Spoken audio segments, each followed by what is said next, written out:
everything, right? Mm-hmm. All right. Next item is the agenda. Mr. Mayor, I'd like to amend the agenda and add a check to the check register that was missed. Two checks. Was it 2 checks? Where's that email? Hold on, opening up the PDF.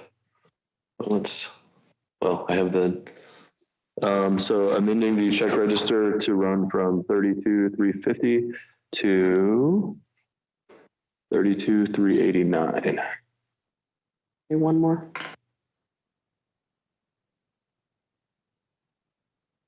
The total amount is $211,407.94, which is the one that you sent over. Okay. Yep. That's only one more than the number that's on our agenda. There's just one. Yeah. Yeah, but it's just the one check. Yeah. So it's that the minute check register there. Yeah. It's okay. We'll get there. All right. Then moved to accept the agenda as amended. Second. Moved by Councilman Swapper to amend the agenda as published, seconded by Councilwoman Boyce. All those in favor, please say aye. Aye. Those opposed? Motion carries 4-0. Gotta keep that in mind. Next item are the minutes from March 23rd. I move to approve the minutes of the March 23rd, 2026 regular town council meeting. I'll second. Moved by Councilwoman Boyce, seconded by Councilman Kosiba to approve the minutes of March 23rd, 2026 regular town council meeting. Any further discussion? Hearing none. All those in favor, please say aye. Aye. Those opposed? Motion carries 4-0. Next item on the agenda are citizen concerns. Are there any citizen concerns?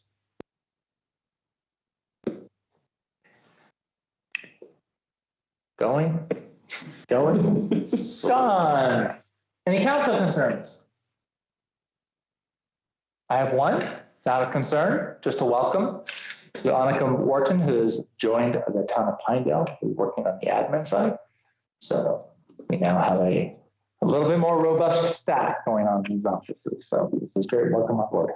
Cool. I've already been giving her a hard time, so she's already feels part of the family. You want to hear the entire AP? Yeah. Sorry. Fantastic.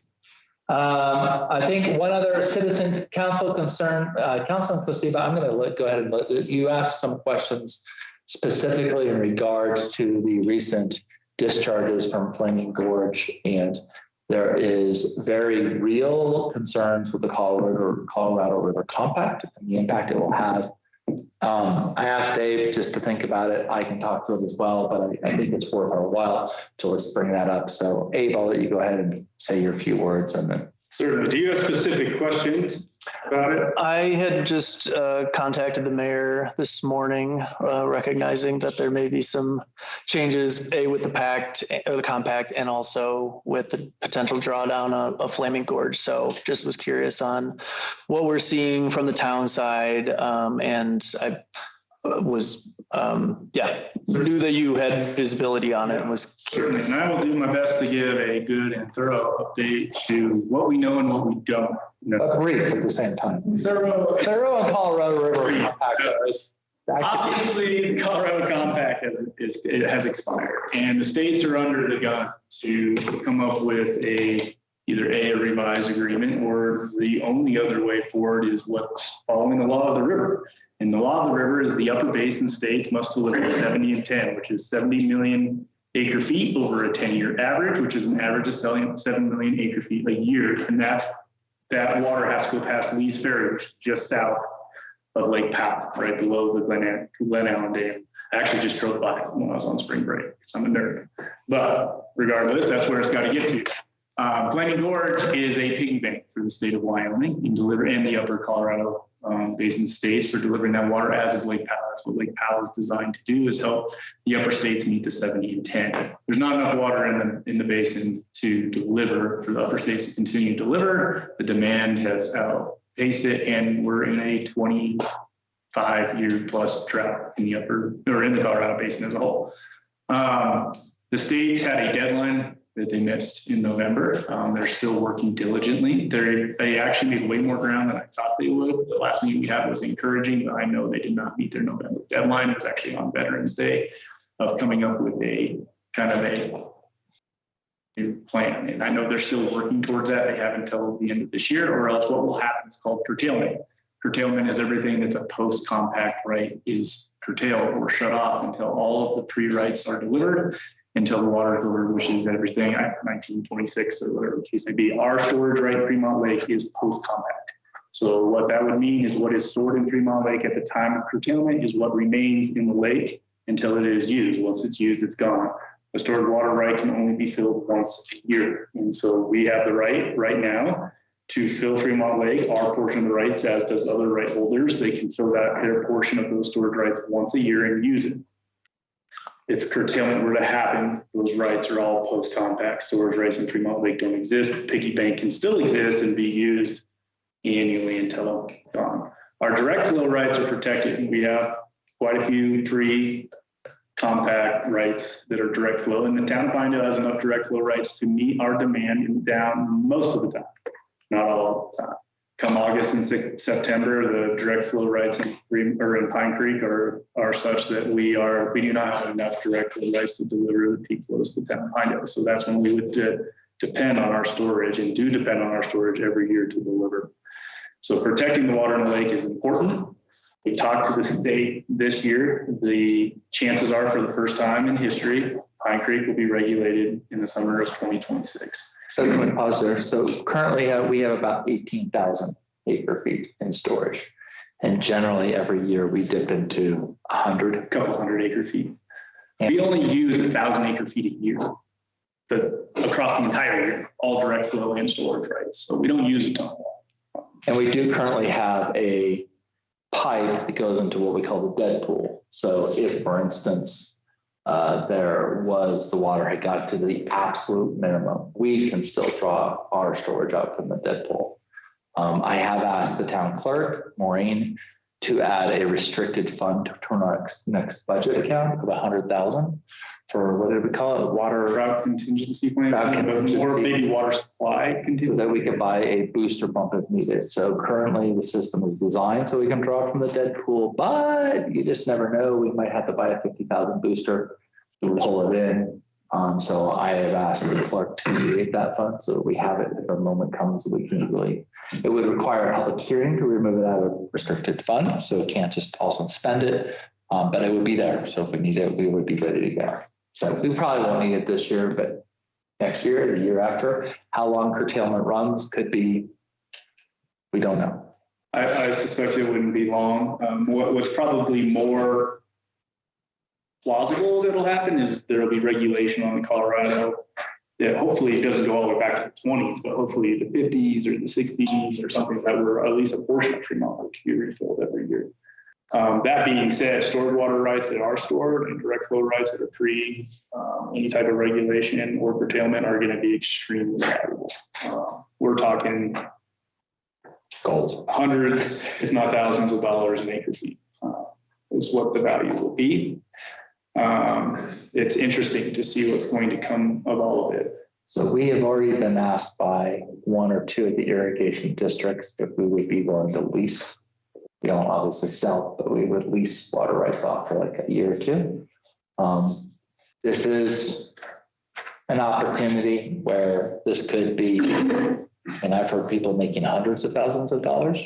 So we obviously would not want to sit there and ilk our irrigation districts, but as a taxpayer asset, we'd have to represent it fairly.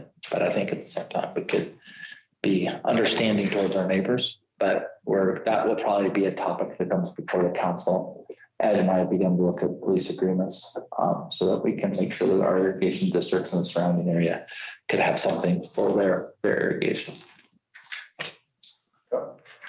In the event that regulation happens, which is likely to happen this year, the state controls all head gates on Pine Creek. There will be no head gates. It's controlled by the Highland Irrigation District, or at least the main head gates. The rules and conditions is governed only by the state. And we're kind of at the mercy of them making their calculations and their judgments. And They do have fairly accurate information, but they have a very small group and they're very stretched thin. So decisions are going to be made and those are going to be final. And getting back around it is going to be challenging. It's going to be hard. It's going to be frustrating probably for all water users, except for the town, because our pipeline is not governed by the, like, I don't know how the state would even control it, but we also have the water rights that we're protected. We're in a good place. We'd be in a much better place if we had a reservoir company ironed out. We had some of these accounting systems in place that we knew what everybody had rights to, and we were already operating in that condition. I think there'd be far less frustration, but that's been a bit of a lift for the last couple of years. So Yeah. how was that for a summary? That is an excellent summary. And so we have Highland Irrigation District currently manages the dam. We have a joint ownership partnership with them between them and the town of Pinedale. The Fremont Irrigation District has a separate head gate on there, but in general, Highland runs that. And so we have been working for several years to get an agreement in place. We might be close. This is Mike. So, Councilman, probably more than you were expecting. No, that was perfect. State is releasing water out of the gorge to help deliver on the 17 tank. That's what they're doing. That's why the gorge got out. Yeah, the state's releasing that. The other thing that's worth just mentioning, toss out there, is that direct flow in Pine Creek is always a major issue. Game and Fish specifically is always interested because we need about 20 to 25 CFS through the winter to keep the fish habitats going. And so Game and Fish is very concerned about that. So at this coming August or September, we've been asked by the state engineers to release 1,000. Up to 5. They don't know the exact quantity yet. So we would release up to 5,000 acre feet through the dam, through Pine Creek, so that they could actually measure how far the 5,000 acre feet makes it down. So they can figure out where the channel needs help, where the channel doesn't need help. But that would be like, if I were to say the town were to consider future lease agreements, one thing that we could consider would be somebody who takes it out at the bottom of Pine Creek, that we would have the added benefit of not only releasing water, but maintaining the flow through Pine Creek. So it's a very complicated order, and I don't pretend to understand much of it, but I have Abe and I have Mike Jackson over Rio Verde. So between the two of them and Ed, I have got a very good group. And Wyoming water law, much to the dismay of many people nowadays, was not set up to protect fisheries, habitat. And so almost every creek in Colorado is over allocated. In Pine Creek is way over allocated. It could go dry every year. And the only thing that keeps it from doing it is the storage and the releases that happen currently. So it is a real deal, and there's very little legal ability the town has to like defend Pine Creek flowing water and something that's really challenging. So one of the other things we've been looking at is being a hydroelectric dam, which is going to be a very complicated order because we would be stepping into very public lands to do a hydroelectric dam. However, if we had a dam, there's a certain amount of power that could be generated for the town, as well as a certain amount of water that could be released down Pine Creek. So there's kind of and we would demonstrate the use of our storage water. So there's about 3 wins there. I'll be honest, I don't think a hydroelectric dam is going to have an ROI that financially pays off in the 8 or 10 years that people tend to look at. But if we look at the broader discussion around water rights in Pine Creek and providing electricity in the Pinedale, I think it's got a compelling argument.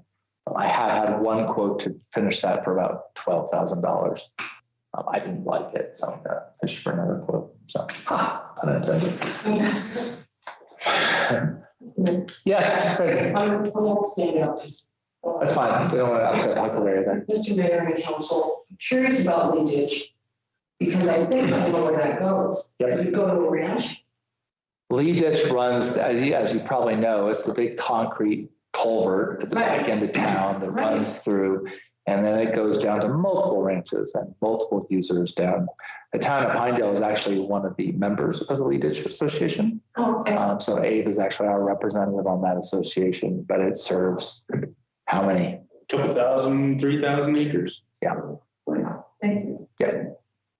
And that's one of the reasons. Highland and Lee are the 2 biggest. Highland and Lee are. So the Lee Ditch one is the back of Shelter Park, which we just recently created the pipe that goes from there down to the fishing pond. because the overflow, and we used to have that water going into the wastewater treatment facility during the winter, which causes us wastewater issues. So we just recently completed that project. So Lee Ditch and us work pretty well together because we're just trying to manage expectations. So, yeah. Any other questions from public? Council? I appreciate the update. I think I appreciate all the hard work that Abe and Mayor and Ed and Mike Jackson have been working on. This is very complicated. There's a lot going on. It is hard to understand water rights in this state and in the Colorado River Basin, but it does have direct implication for our community. So appreciate the update, appreciate the work. Thank you. Yeah, we are following it very closely. So. Anyhow, there we go. Next item on the agenda is visiting delegation. We have a Nurses Week proclamation. Do we have a representative here? Yes, come on up. Say your name. Tell us who you are, what's going on. I think this is great. We love nurses. My mom just got out of the hospital today. So go nurses. I'm Stephanie Claudianis, and I'm a member of the Wyoming Nurses Association. I myself am a nurse and a nurse practitioner, and I currently work in operations. So, and I'm here representing the Wyoming Nurses Association. Excellent. So it's been asked by us, and I think I obviously agree because it's in the agenda to declare May 6th through May 12th. This is well ahead of time. We're just rocking it here. Nurses Week proclamation. Council agrees. I recommend that someone read this and I can sign it and we can give it back to Stephanie. And so publish. Thank you, Stephanie. Thank you. Yeah, unless you want to say more, but. No. The podium is yours. This is your opportunity. You're on YouTube. I'm thinking about it. Do you want to say anything about the plight of nurses or anything? Honestly, this is your chance here. I think it would be a great. No, I want to make certain that you want to take it. We're offering a public podium. Use it. I think that it would be a huge advantage if we would implement a diploma nursing program in conjunction with the hospital. Now, of course, nobody from the hospital has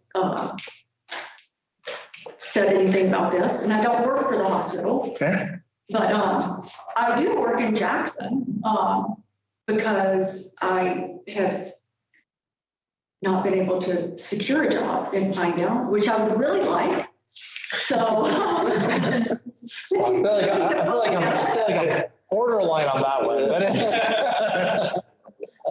But or doing some kind of partnership with students in the high school to fast track them into nursing. Nursing ladder education is really important. And I think that we could take advantage of the community college programs that they offer already and ladder students from a CNA to an LPN to an RN, and then transition to BSN programs with the University of Wyoming. So. That's great. I like it too. I like it. Yeah. Since you asked. All right. I will bring that up in my next meeting with the hospital. All right. Can I have a motion and someone to read the Wyoming Nurses Association proclamation? I will make the motion that we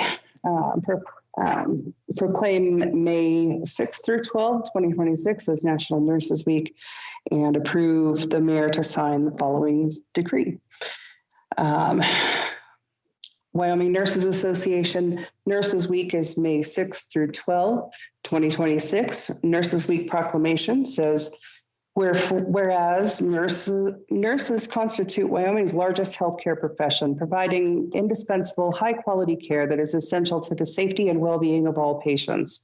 And whereas the nursing profession meets the evolving health needs of our population across all settings, while the Wyoming Nurses Association advocates for increased access to primary and preventative health care. And whereas the demands for nursing services continues to grow due to an aging population and increasing clinical complexities, making a highly skilled nursing workforce more vital than ever to our state's future.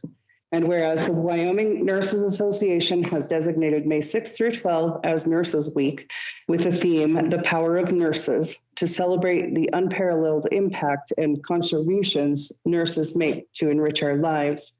Now, therefore, be it resolved that Mayor Matt Murdock urges all residents of Wyoming to join him in honoring the nurses who care for us and celebrating their accomplishments during this week and every opportunity throughout the year.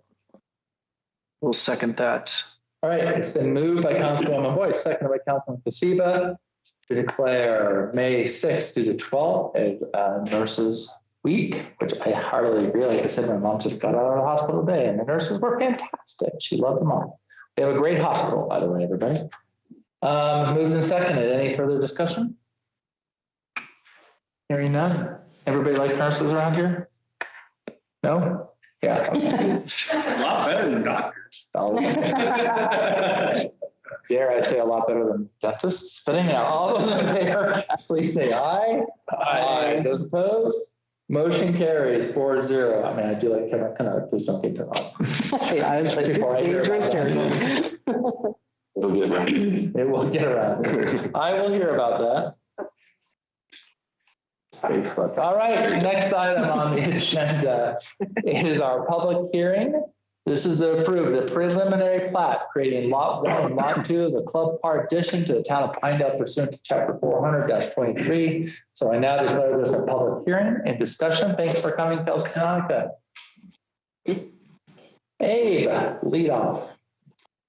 Yep, Mr. Mayor, town council members, for you is a small subdivision. I'm going to share my screen for everybody to see so that no one confuses what we're talking about here.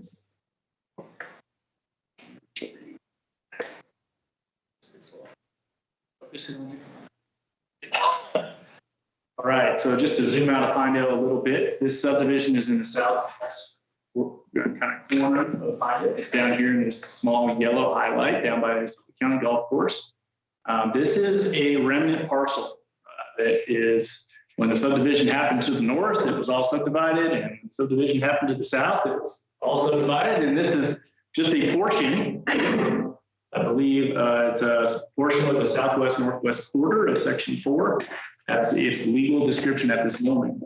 This is owned by an Inversion Rod LLC. Is that the name of it? Mr. Wells is their acting agent and is here to represent it. But essentially what they would like to do is take this parcel of ground and split it in two, having a parcel, lot 1 facing to Parr Avenue and lot 2 to Country Club Lane, or it might be vice versa. I apologize, I don't have that pulled up in front of me. Overall, town staff has reviewed this and went to public hearing at planning and zoning last Monday. It's a very simple subdivision. The applicant, it meets all the public street requirements for the town. The applicant is proposing, the water line is served. You would have to drop a couple service lines, but he's offering to get all of the service lines installed, as well as a piece of sewer main will need to be built. And I'm going to go from this map to the actual plat here to show that. And so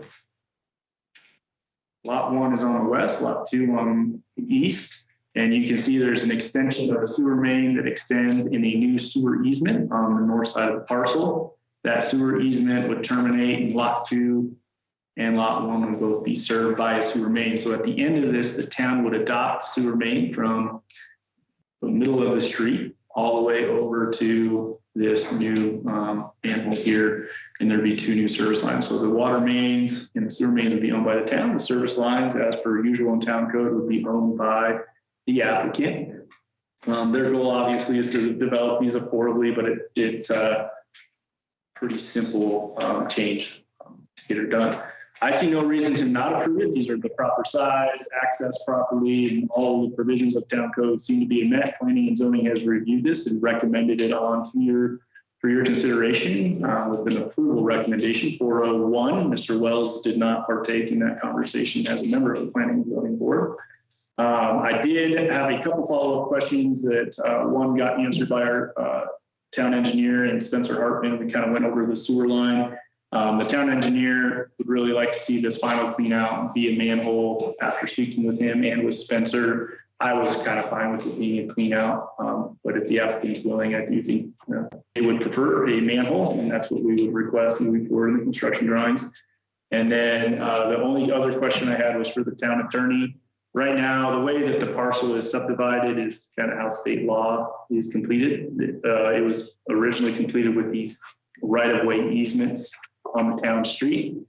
Those are called out in the plat. I find it perfectly legal. It's just if we want to simplify it and make it more like fee simple or clean up the right-of-way boundaries during the final plat, that's more at your discretion. I find it fully legal. So other than that, I recommend full approval. My suggestion would be that, well, first of all, I think the subdivision is proper. It's a lesser, it's not bigger lots that are to the north. So it's a nice transition from the small lots to the north to the large parts to the south. But I would prefer to see the town streets be dedicated as opposed to be called out as easements. Easy change on the final plat. I don't think the applicant cares either way. So I can't speak to that. I wasn't invited. It's fair.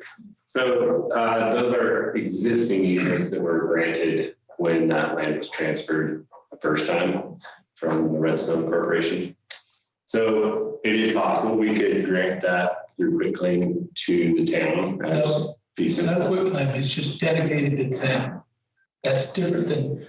So you're talking about an easement that's dedicated to the town? It's just a dedication of those streets to the town. The town has the right to the surface, but the town is not trying to own the subsurface. It's simply the dedication of the streets to the town for public use.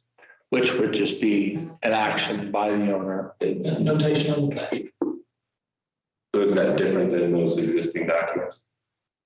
It is different. It's just generally streets are dedicated in towns as opposed to easements that are given to the county and the state and whatever. But So Ed, it's not. this is not a complicated thing. Oh, not at all. So I think if we're agreeable, and Mr. Wells and his opinion is agreeable, we could just say we could approve this pending dedication of the streets to be amended on. Yeah, I don't see any problem with it. I don't think there's. I just would like to learn about it a little more. You're wrong. Maybe outside of the meeting, but We could teach you right here. and then in regards to the clean out versus the manhole, I don't think that would be an issue either. If it is any interest, we did get the DEQ approval from it as is. So we'll approve that as a construction drawing to make sure we get it done. And we'll pal out real quick with the staff and go from there. So any further questions? Construction drawings are approved outside of the preliminary plat. All right, so I think we can move forward. We're going to go ahead and approve.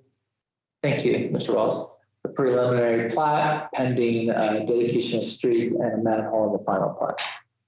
We need to close the public hearing before we make the motion. Sorry. Do we need to close the public hearing before they make the motion? No, it can be done in the public. At some point, yeah, close. Correct. It'll work.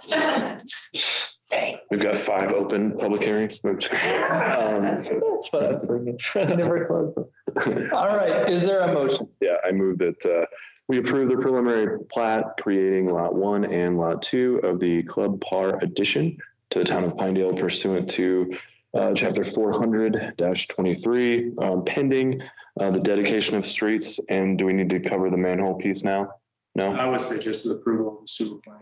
And approval of the sewer plans. There we go. Final plat. Or yeah, for the plat. Second.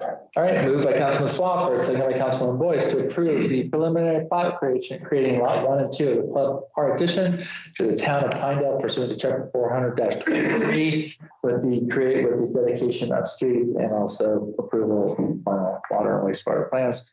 All those in favor, please say aye. Aye. Those opposed? Motion carries. This is the end of the public hearing. I don't need a vote to close public hearings, do I? We've never done that before. No, you're just announcing Can't just have that it is one, right? This is no longer a public hearing. Regular. Done. Just regular. Get the public out of here. Still open. I know. Still open. The language that we use sometimes. Next. Gannett Peak Survey. 32.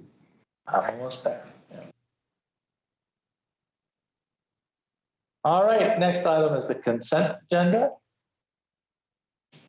On the consent agenda, we have the natural gas pipeline for the Hangar 37, the amount of $11,675. We have the Rocky Mountain Power Service contract. As you know, we're working to get a lot of this done for the hangar, the amount of $57,000. We have the, sorry, this is just going through this. Subrecipient grant agreement in the amount of $5,000 for our plant a tree, grow the future. I feel like Grow the future. Right, your typo. grow the future. Okay. We have a grant that we've spoken about. What else do we have? Rendezvous Parade temporary use permit and Rendezvous Beer Shaving temporary use and the Lions Club Easter egg hunt host fee waiver. Wasn't very well attended this year. I didn't feel like there was that many people. I mean, it was well attended, but it just felt like there wasn't as much. My road was slammed. What's that? Yeah, it felt like, I mean, the candy is gone. It's early. No matter how you do it. Early Easter. Yeah, and don't forget on the backside of the pond, towards the willows, just every once in a while, just throw a couple of handfuls. Maybe the willows. To the east there. All right, and finally, Trad Unlimited Park Reservation Fee Waiver. Is there anything on this that any member of council would like to remove from the consent agenda? If not, I will entertain a motion. Move that we approve the consent agenda as published. Second. Moved by Councilwoman Boyce, seconded by Councilwoman Kosiba to approve the consent agenda as published. All those in favor, please say aye. Aye. Those opposed? Motion carries 4-0. Here we go. Next item on the agenda is the professional services agreement between the town of Pinedale and the Argera Group. This is $129,866 contingent upon final review by White Ops. Abe? Yep, Mr. Mayor and Council, this is the engineering agreement with Argera for the construction administration fees of our pathway connectivity phase 1 project. There's a little over $900,000 in funding for this project. Wes and I have met. Wes is online. You can certainly ask any questions. No, we went back and forth a few times. We've got the cost lowered. Cost came a little higher than staff was kind of anticipating through this process, but Wes has knocked it down quite a bit closer into our expectations.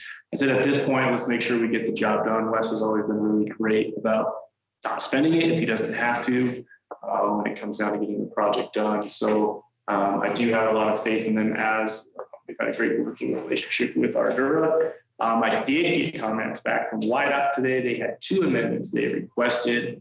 One was an amendment of the scope to remove the reference to the Dudley Key extension portion of the project. And then number 2 is they want the pre-bid meeting to be mandatory instead of optional. Do we have a problem with any of that? I do, but I'm not the boss of their, I'm not paying for it. So.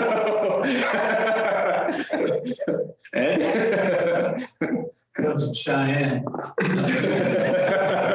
That is what you Just got to take it and deal with I did specifically request, I said the reason we don't do mandatory pre-bids is because we historically have a smaller bidding pool.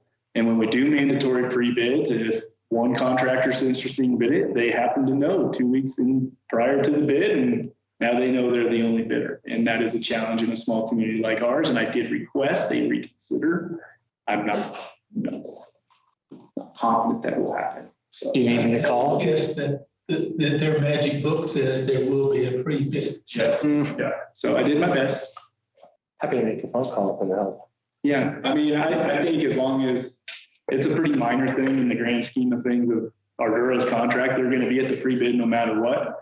This is not the contract documents that go out. It doesn't have to be solved today. They just wanted Wes's team then that there will be a pre-bid and it will be mandatory, and we can still probably iron that out. We'll just leave the reference to the pre-bid, and if we have to make it the term mandatory in here, we will certainly do so.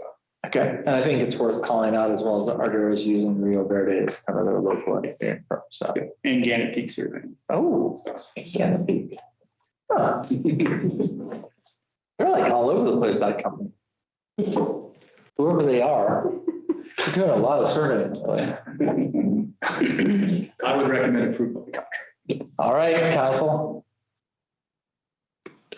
I move that we approve a professional services agreement between the Town of Pinedale and Ardura Group Incorporated for the Town of Pinedale Pathway Connectivity Project, Phase 1, East-West Connection, in the amount of $129,866.83, contingent upon the final review and approval by the PDOT Transportation Alternatives Program team. Second. It's been moved by Councilman Swafford, seconded by Councilwoman Boyce to approve the professional services agreement with Ardura for the Town of Pinedale Pathway Connectivity Project Phase 1 East-West Connection in the amount of $129,866.83. Contingent upon approval by White House. All those in favor, please say aye. Aye. Aye. Those opposed? Motion carries 4-0. Next item is the new hangar construction update. Mr. Mayor and Council, the project is in a bit of a spot where I can't speak too much of the updates from last time because the project bid last week for all of the sub-consultants. QNE went out for all their sub-consultant proposals. Those bids were due to them last Wednesday. They are currently compiling all their information. You have a page turn on Wednesday to go over all of those and lock in the GMP. We are scheduled for next Monday to have a special town council meeting that will include 2 items, at least one being the final contract amendment for the GMP, the guaranteed maximum price from QNC, as well as amending the 3rd read of our budget change ordinance that would align our budget with that contract amount. So I don't know what that contract is right now. I will on Wednesday, and certainly the mayor will know on Wednesday as well. And then we'll be pulling together information and getting it to you guys. As long as those bids come in well, obviously you guys will have the purview to do what you want next Monday. We're hopeful that those bids come in below what we were seeing numbers before. The other items I put in the agenda from our last construction meeting here for your guys' purposes, we have been working at securing all of our permits before getting into that construction contract. So we have received our county building permit. We have received the fire marshal approval. We have not received DEQ approval. We got rejected the first time we had to submit a letter of what we were going to do with the sand oil separator waste. And we have that resubmitted, and Adam is currently reviewing that.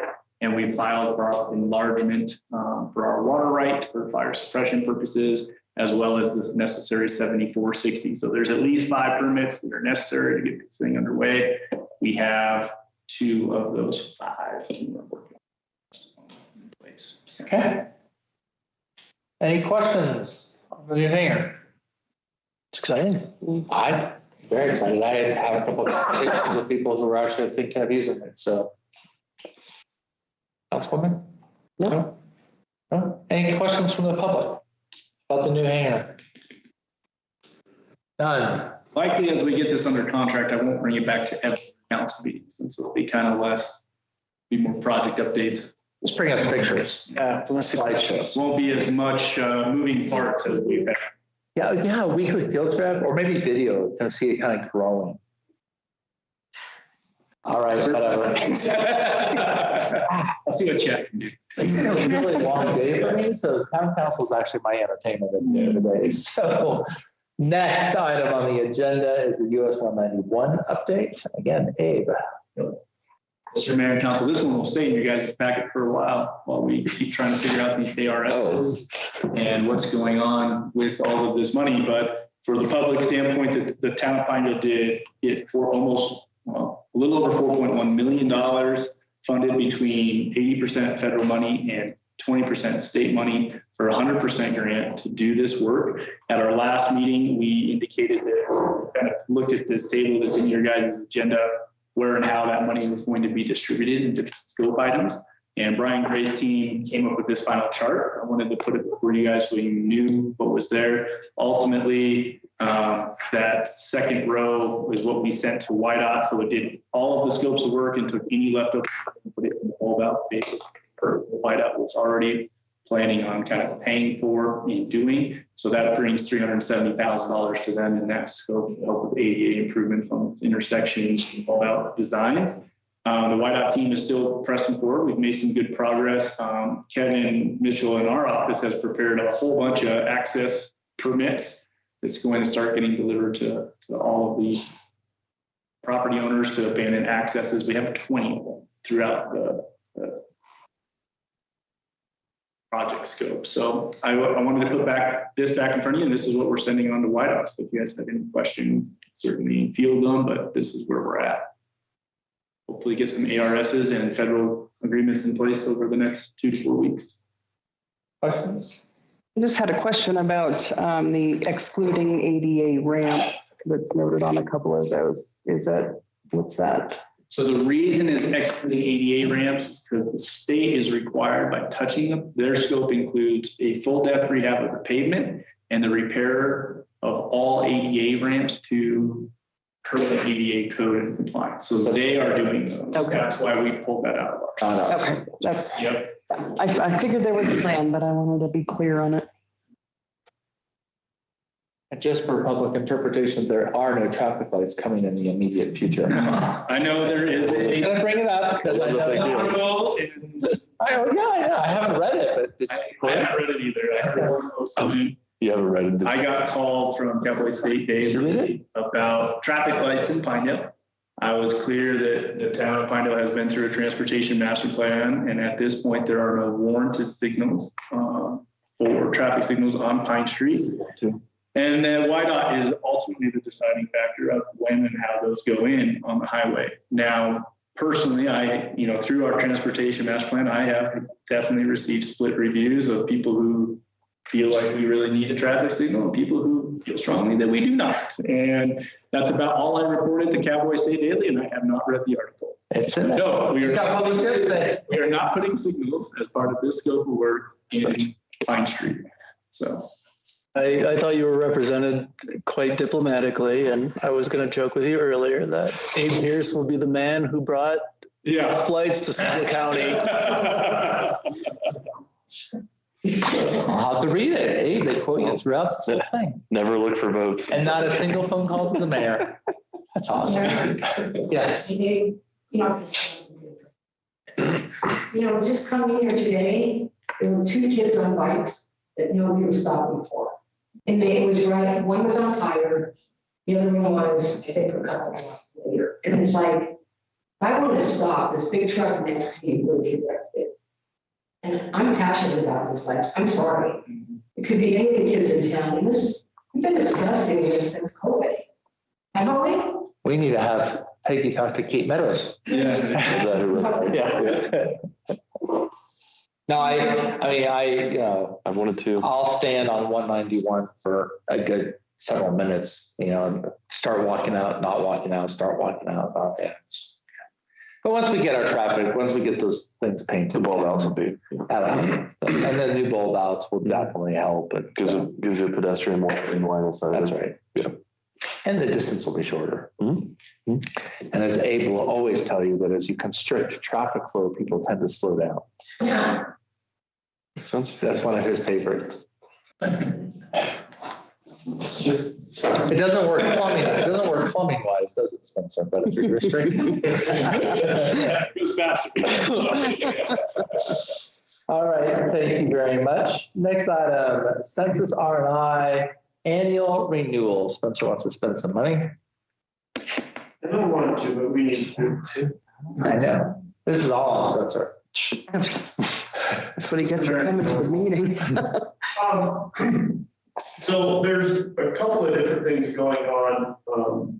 First of all, this is the first year that our census annual posting goes through Core and May. They're a waterworks distributor. Previously, we had used Dana Kepner originally, and then Ferguson Waterworks.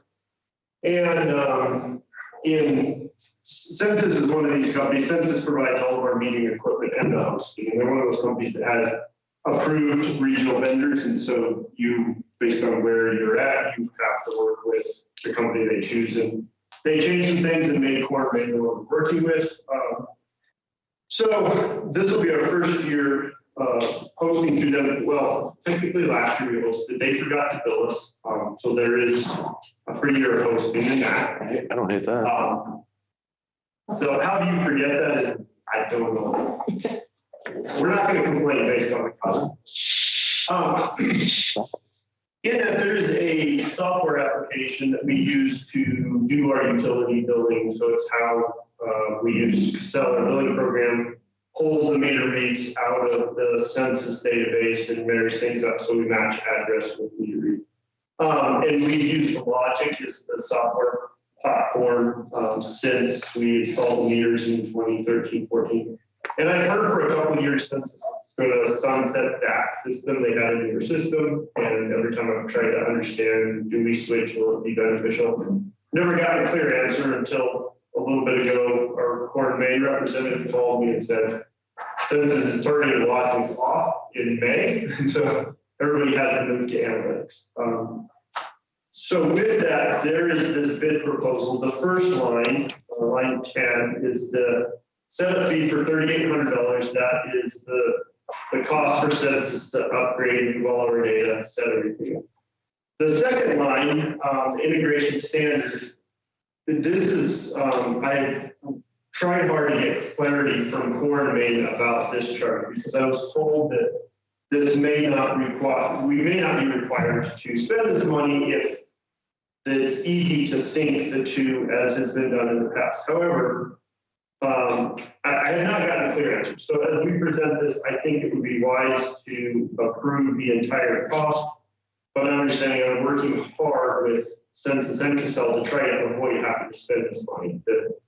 I've talked to Cassell, they've already set up the files on their side. They said that it should be easy. I keep getting told it should be easy, but I haven't gotten a firm answer. And I think part of that is Core and Main is IT person tells you it should be easy. Yeah. The third line there is our annual forward, and that 9,600 is what we'll pay annually. Just for reference, last year we had Ferguson, so it's been 2024. That was $15,800. So this is significantly cheaper than it was with Ferguson.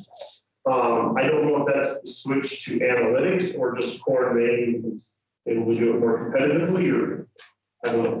I'm hopeful we stay at that low rate because it's creeped up in the last 3 or 4 years from about 10,000 to 15,000. And as I asked Ferguson, why does this keep going up? I never got a clear answer. We've been fighting that fee since it came on with the system. It's always been a high fee. It's good for like 50,000 meters. We have 2 sets. So Yep. All right, council, is there a motion? I move that we approve the annual renewal with Census as well as a one-time transfer fee from Census Logic to Census Analytics through Core and Main LP in an amount not to exceed $22,000. Moved by Councilman Swafford, second by Councilman Casiva to approve the annual renewal of Census, as well as a one-time transfer fee in the amount of $22,000. All those in favor, please say aye. Aye. Those opposed, motion carries by 4-0. Next, why don't you stand up here, Mr. Spencer, and give this next report, please?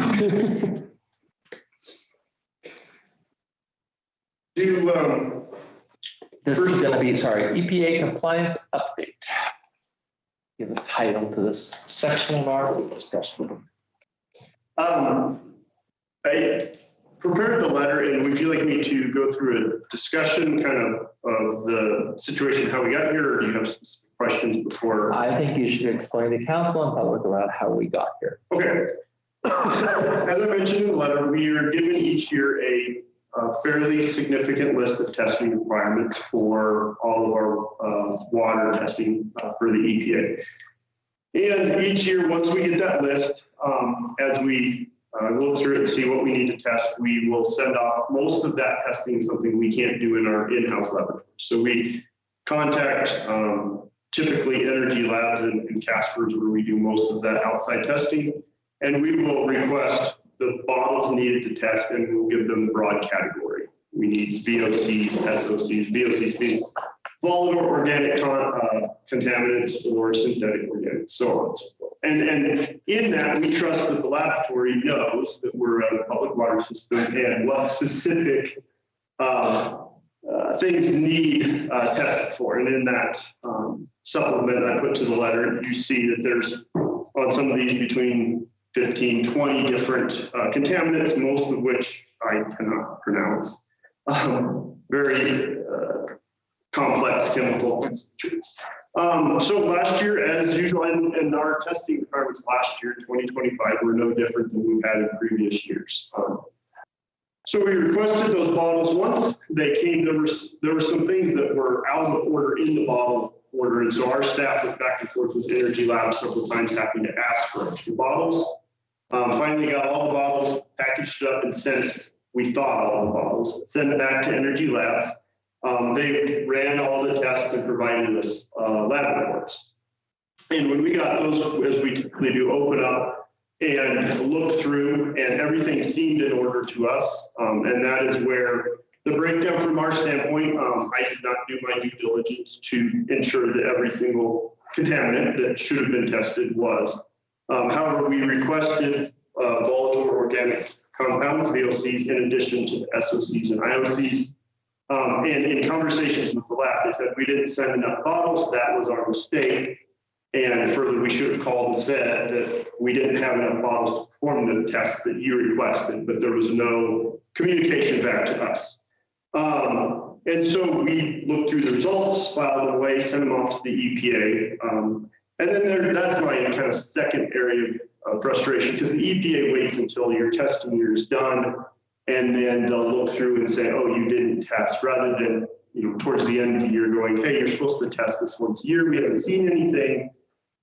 Did you forget this? Yeah. And I recognize I'm asking in that the EPA to go a little above and beyond. Ultimately, it is our responsibility as operators to make sure these tests are taken. So in that, when we called the EPA, it would have been late last month, and said, hey, we are pretty sure we missed these tests. What do you see on your end? They confirmed, yeah, we did not receive these results. And the rule manager I was talking to said, I'm just pulling reports now to look at this, and yes, you are on my naughty list. So I asked her specifically, is there a way we can take something now and it count towards last year's or whatever? And she said that we will receive a violation for that. It is a failure to monitor violation. But with that violation, if we have tested in 2026, by the time she issues that, when she issues it, she will put a note in there saying we've already come back into compliance by taking our 2026 samples. So we have already taken those samples, and they are at the lab being processed. Once we receive results, we will go through, I assure you, line by line, confirm every single required contaminant has a test result. And then for the notification on this type of violation, we are only required to provide notice within 1 year of the violation, and that can be provided through our consumer confidence report, our annual water quality report. I would recommend, we're going above and beyond even just bringing it to your attention here. I don't want this to be something that appears to the public we're trying to sweep it under the rug or make it, nobody notice.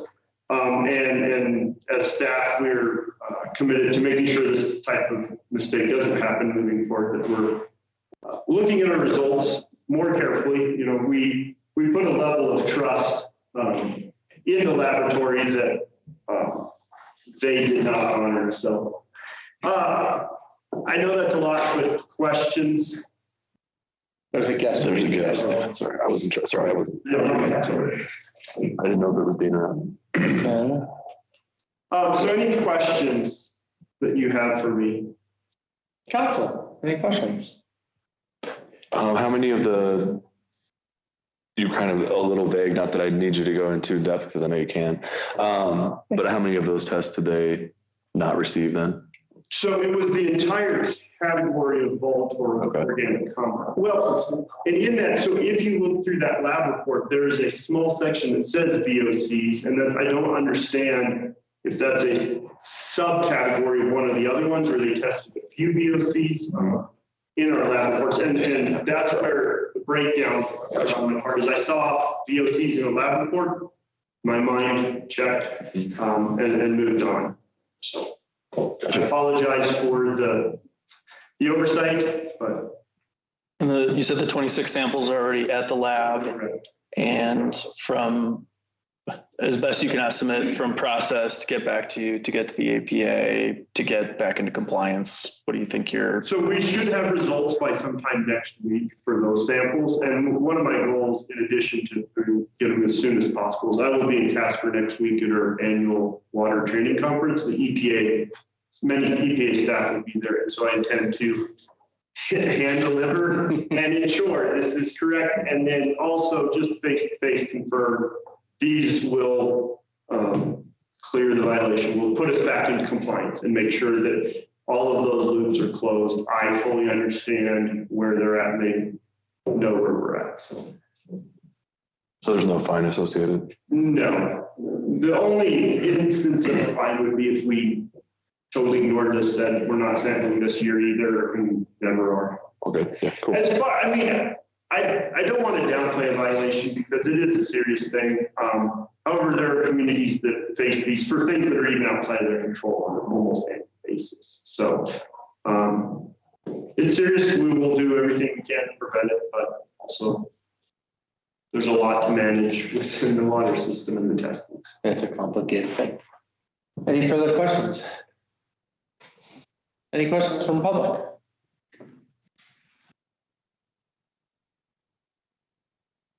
Don't move on. Okay. If you could, there's a couple other items in water treatment I'd like Spencer to go over, so you guys. If they are EPA related, we test and treat our water. However, they're not part of the violation. Yeah, I got to visit the EPA when I was in DC last time, and they knew about us. Well, They like us. They like us. And the likelihood of them telling you when you submit it, oh, by the way, we noticed you did submit X, Y, and Z is like no. Right. Yeah. And it's unfair to ask them to. I mean, they have a job on rules to enforce, and so we can get special treatment, and that's understandable. All right, Abe, what else would you like Mr. Spencer to? Yep. So there's two other items that we purposely call this compliance update for a reason. There's two other items that are impacting our compliance with EPA that Spencer can discuss much deeper than I can answer any questions you guys may have. The first one is regarding lead and copper. We have been put on a reduced lead and copper sampling protocol because we have had no lead and copper hits and we've been so compliant for a period of time. We are now no longer required to do annual lead and copper testing. Just once every 3 years. However, Spencer and I have we've spoken with the mayor. We're nervous to go to once every 3 years because for one, our data set that we spent the last decade building, and we had quite the hoorah in 2016 when the lead and copper was first required. We don't want to have that again when the sampling is really very affordable in the grand scheme of everything that we do.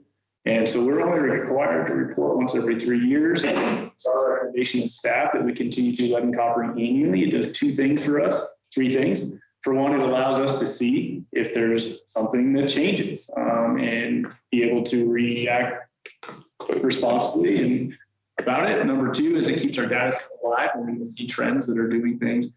And number three, it allows us to keep a relationship with those people that we depend on to get samples. Right now, if we call you once every 3 years to get in your house for a lead and copper, my hunch is we're going to be re-educating our sampling team every single 3 years. Why are you coming in my house? And it's going to be an issue. If we keep our annual, we know who owns the house. We're talking to them every year. They know what's going on. They get a little discount on their water bill, and we move forward. So That's my summary. Spencer knows much better. He can clarify anything if I mess it up. For reference, we're spending about $400 a year to do that testing. And so it's, I suspect the council's comfortable continuing. All right, fully support. Item number 3. Item number 3 is the town of Pinedale I think it was at our last sanitary survey. They kind of did a look through of our one-line diagram of how our treatment system works. And because we have 2 entry points, there's a sampling location that was missing. And it's been missing from 2014. well, so I guess He's going to be better at this one. Yeah, so we have we call it McCoy and East, but the entry point to the distribution system on the west side of town up there in Split Ends subdivision, and then the log building as you go up the hill towards Fremont Lake. And those are our compliance monitoring stations for reporting to the EPA water quality as it enters to the customers, basically. That's the last point before it hits the customers. And this predates my direct experience with the town, but in talking to previous town employees and the EPA, they had determined back when we added the second entry point, McCoy, that the water quality at both is the same. It goes through the same plant. It goes through different pipes, but there's nothing that would make it different. So only one location was required to do annual testing. Actually, the VOC, IOC, SOCs are some of those things that are tested at that entry point. However, in, I guess, internal machinations of the EPA, whatever it may be, they have reviewed this in the last year or so and determined that they feel like we should be testing both locations. And it's hard to argue against that because by the letter of the law, you should, because we are adding soda ash at each location, which EPA views as treatment. And so in theory, the water quality could be slightly different between the 2 locations. So this all was happening last fall. They wanted to add a new entry point or new entry point monitoring. And so we did go back and forth and ask, is this absolutely necessary? And they said yes. And so we added, basically just take some of this annual sampling we have to do with 2 locations instead of 1. Not a huge deal, other than when we received our sampling and monitoring requirements for this year, there was a number of some new things like asbestos that we've not monitored for in my time in the town, and then other things that we, like radionuclides, we do once every 9 years. They want us to do quarterly at East. And I was a little surprised. Yeah. And so in talking to the EPA, well, and this is, I don't want this to come through the EPA under the bus. But go ahead. They know we're going to do it. So these requirements for our annual testing were issued to us on March 18th. And included several of these things that we're supposed to test quarterly. So by the end of March, we're supposed to test things that were brand new to us. And so I called the EPA and did a little bit of a tizzy going, these are new things, the asbestos I've never tested for. And basically they're viewing that as it's a new entry point. We don't have data for it. It's been there it was the only one forever.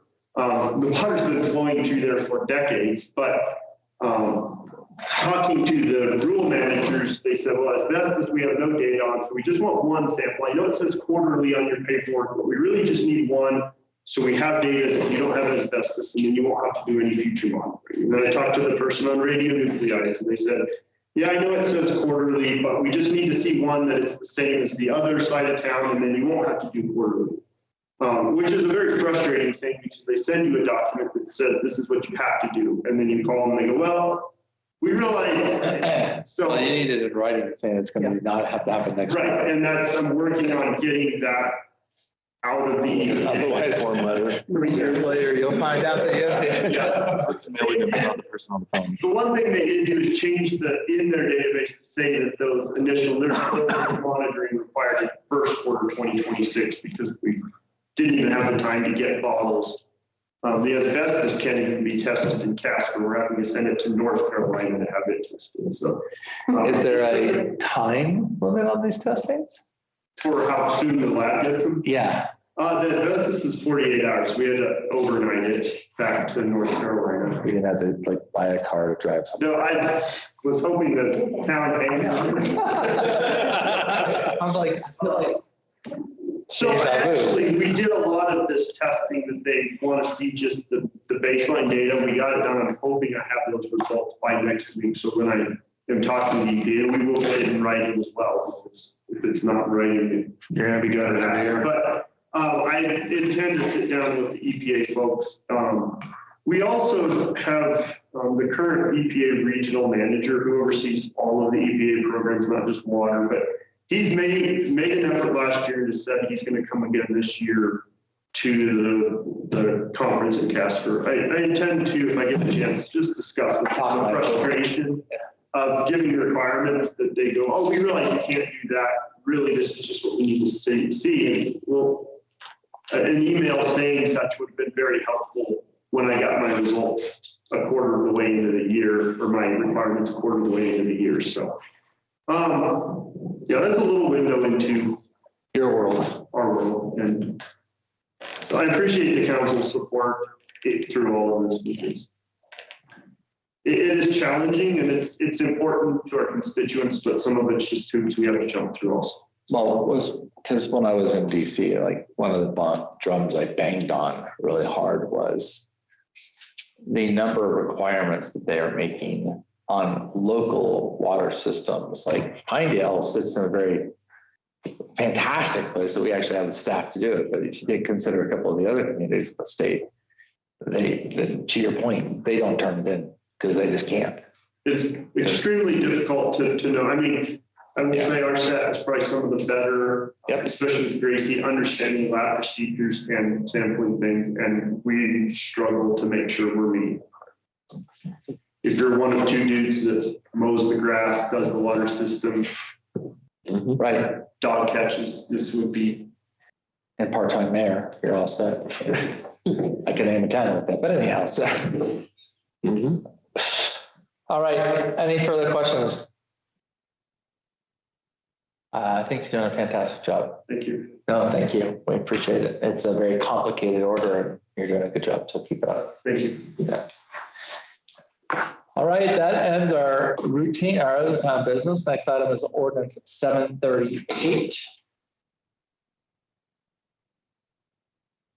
This is our planned unit development that we discussed. It went to planning and zoning at a public hearing and it's come back for first read.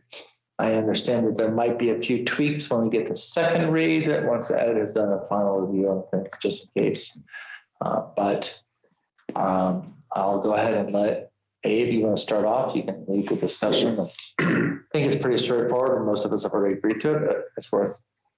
Mr. Mayor and Council, this did public hearing last Monday and it received a vote of 5-0 of a recommendation from the Planning and Zoning Commission. I did have to make a couple minor tweaks from what they approved because we had some final development plans, and I think Judy, did you have a chance? Yeah, I was.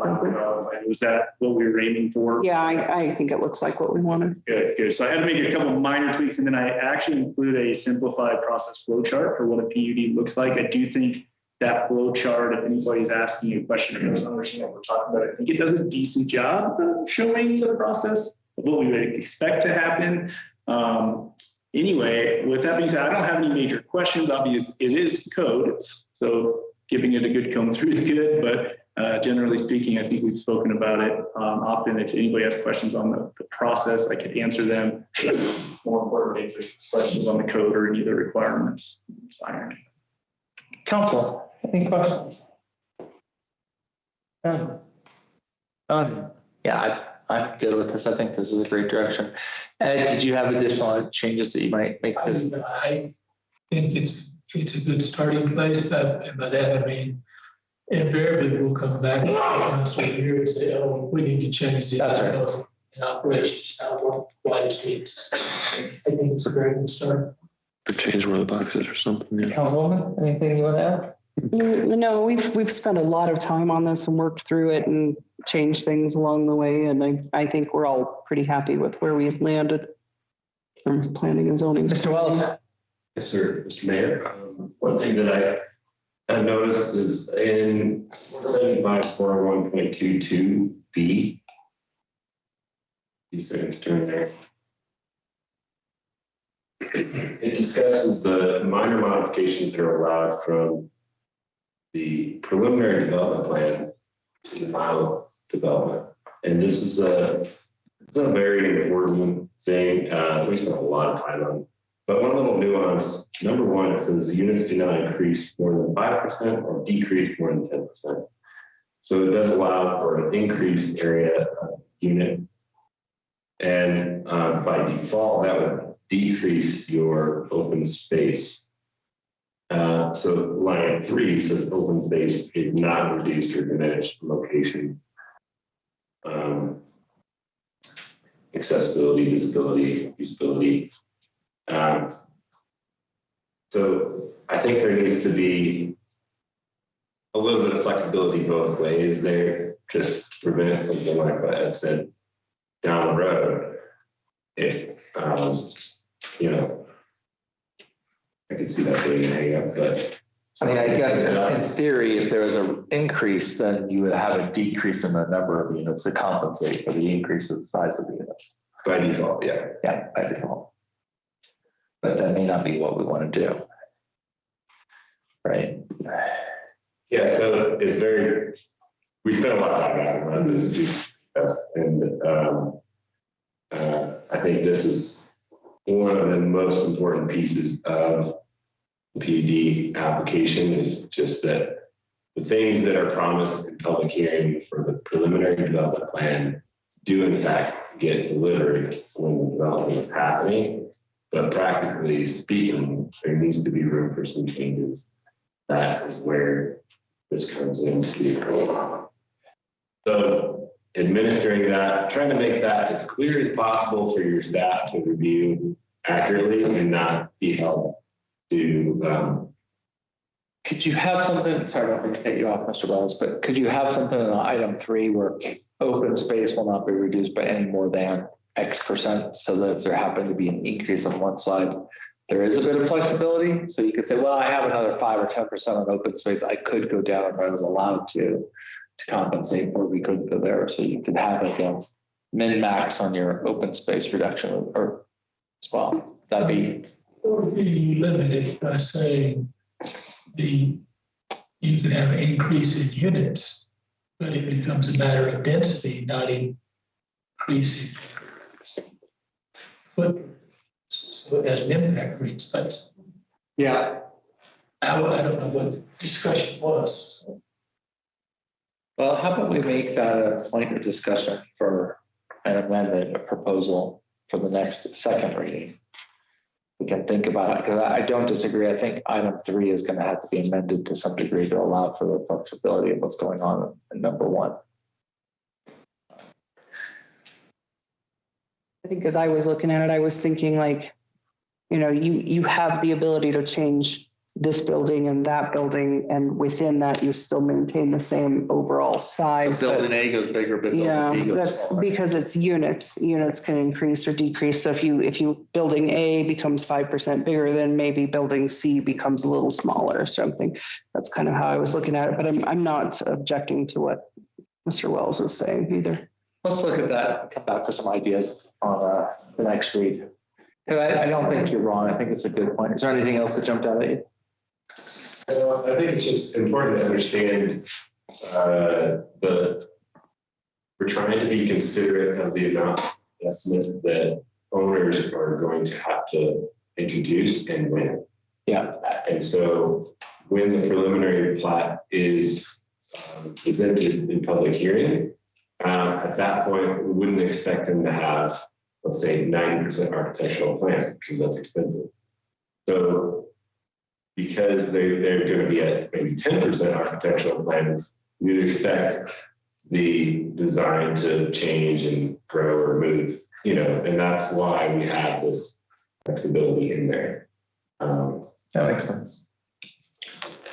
One of the questions, or maybe one of the places from staff, when we go into section 19, or 119 is the binding effect. It says the approved density and phasing schedule shall be used as the basis for determining compliance with this article. So perhaps expanding that basis of compliance of density, phasing, open space, what's required in that table, because that's what we're going to base all of our compliance off of, is that table. Like a map may change over 10 years, they might slightly do it different, but it still might be 20 units. 20 units, a slightly different map, same road change, same like, but could change. That table, I think, is the key. Maybe open space, maybe some understanding. So that's the baseline compliance. Okay. All right, well, let's bring this back to the second read. I have some ideas, discussion. Let's give Ed and council time to think about how to address it. And we can have a more educated discussion. And I have one question for Ed. Do you like the numbering? Do you want to see that change? This is really hard in our planning and zoning code to determine what numbering. 475, 400 is it leaves a big gap for things to be added in some places, but you should give a look to the numbering, make sure it lands inside of a reasonable spot. So. Okay. Well, if I hear no other discussion, I'm happy to entertain a motion first for passage of first read. I move that we approve ordinance 738 on first read, an ordinance of the town of Pinedale, Wyoming, amending chapter 475 of the Pinedale Municipal Code, adding a new article titled Planned Unit Development. Second. Moved by Councilwoman Boyce, second by Councilman Seba to approve ordinance 738 on its first read. Any further discussion? Hearing none. All those in favor, please say aye. Aye. Those opposed? Motion carries 4-0.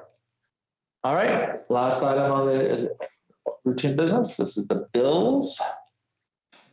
I move that we approve the bills for April 13, 2026 in the amount of $211,407.94, paid with checks 32350 through 32389.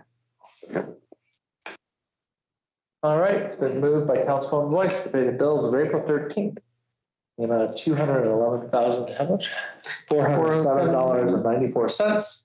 Checks number 32350 through 32389. All those in favor, please say aye. Aye. Those opposed? Motion carries 4-0. I think that wraps it up. As much as everybody wants to stay and talk more. Chelsea laughed at Huckleberry's out. All right, I'll entertain a motion to adjourn, please. I move that we adjourn. Second. Moved by Councilman Spofford, second by Councilman Kasiba to adjourn at 6:20. Any further discussion? Hearing none. All those in favor, please say aye. Aye. Opposed? Motion carries. Thank you very much, everybody.